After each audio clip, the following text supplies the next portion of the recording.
को देखेंगे तो पिछले कंटिन्यूसली हम देख रहे हैं कि स्टॉक में 5-7 दिनों से एक लॉन्ग बिल्डअप ही इसके अंदर बनता हुआ जा रहा है और बहुत ही अच्छे एक डिलीवरी वॉल्यूम्स का पिकअप इस स्टॉक में हुआ है। टेक्निकली आप देखेंगे तो अपने ऑल टाइम हाई के आसपास इसने आने की कोशिश की और ये जो कोशिश है ये बहुत अच्छे कंसोलिडेशन फेज के अंदर में हुई। तो अगस्त 2018 का वो पीरियड था जब इस स्टॉक ने अपना ऑल टाइम हाई बनाया, उसके बाद एक री अटेम्प्ट इसने अक्टूबर 2019 में किया और अब फाइनली मैं देख रहा हूँ जून 2020 के अंदर में ये अपने उस ऑल टाइम हाई को छूने की या क्रॉस करने की कोशिश कर रहा है। अगर से इसने इस लेवल को क्रॉस किया जो कि 3460 3470 के आसपास है, तो मैं समझता हूं इस स्टॉक में कम से कम 300 रुपए की तेजी आपको देखने को मिलेगी, जो इसको 3800 3850 तक भी इवेंचुअली लेकर जा सकती है। तो मेरे ख्याल से सेटअप बहुत स्ट्रांग है।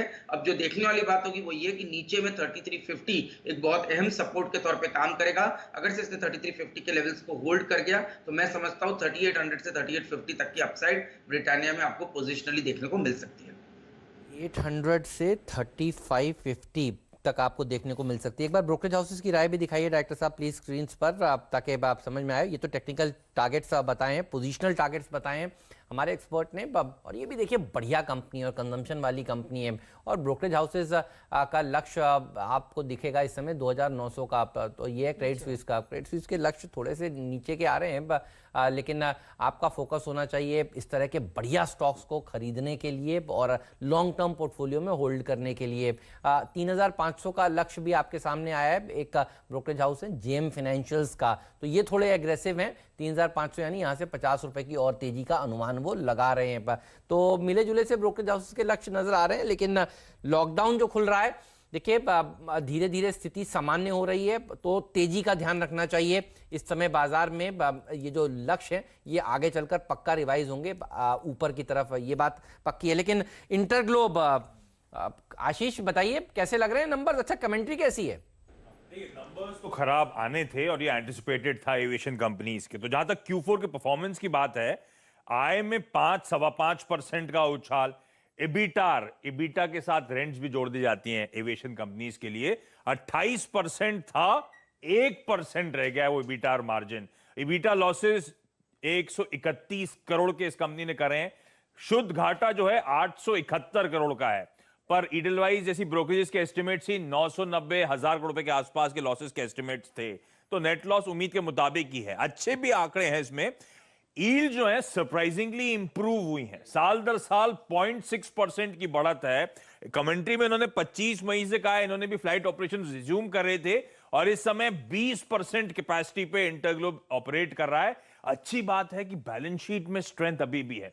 20,000 करोड़ से ज्यादा का कुल कैश, जिसमें फ्री कैश फ्लोज 8,900 करोड़ से ज्यादा के बुक्स पर है। तो कुछ कुछ पॉजिटिव हैं, खास तौर पे यील्ड्स में इंप्रूवमेंट जो एक पॉजिटिव सरप्राइज। यील्ड्स में इंप्रूवमेंट एक पॉजिटिव सरप्राइज है, लेकिन ब्रोकरेजेस ज्यादा एंथूज नहीं है। मॉर्गन स्टैनली की रिपोर्ट आई है, 1701 का कॉल दे रहे हैं। ओवरवेट का राय ये कह रहे हैं पैसेंजर ट्रैफिक में जो इंप्रूवमेंट आएगा, एक लो रिकवरी देखने को मिलेगी, तो उस पर आप ध्यान रखिएगा। और किसी एक ब्रोकरेज में मुझे याद है सुबह मैं देख रही थी, उन्होंने टारगेट जो है अपने थोड़े से कम भी किए हैं, तो वो भी अपडेट आपके लिए लेकर आएंगे। तो इंटरग्लोब एविएशन में आज देखिए ये है 1500 का टारगेट जो क्रेडिट स्विस ने दिया था, उसे घटाकर इन्होंने 1300 किया और वो स्टॉक अब तो 945 के आसपास ट्रेड कर रहा है। गौरांग शाह को भी जोड़ लेते हैं, उनसे भी पूछेंगे कि इन आंकड़ों के आगे क्या दिखाई देगा। Gaurang, good morning. मैं उम्मीद कर रही हूँ आपके हाल एकदम चुस्त दुरुस्त, और 10,000 की तैयारी हम इंडेक्स पर कर ही रहे हैं और उसके आगे की जिंदगी की तैयारी भी है। इंटरग्लोब एविएशन पर आपकी क्या राय बन रही है, बताइए, रिकवरी आएगी या नहीं?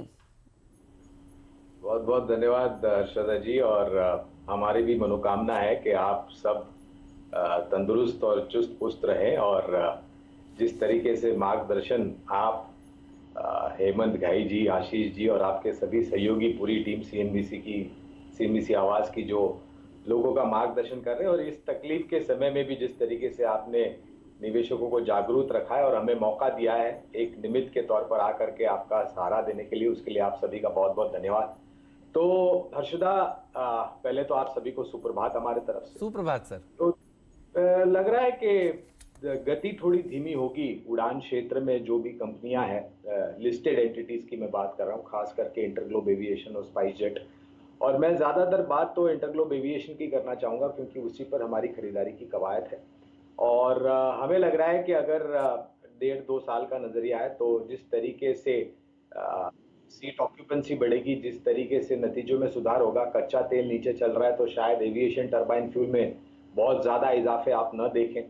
और धीरे धीरे करके जिस तरीके से ये महामारी जो चीन में बनाई गई या पाई गई है, उसकी जो गति है वो धीमी पड़ेगी और माहौल दुरुस्त होगा। वैसे वैसे मेरे ख्याल से उड़ान क्षेत्र में भी आपको नतीजों में सुधार आते हुए दिखेगा, पहली बात। दूसरी बात, और हमें लग रहा है कि करीबन 1550-1600 के लंबी अवधि के लिए लक्ष्य होने चाहिए।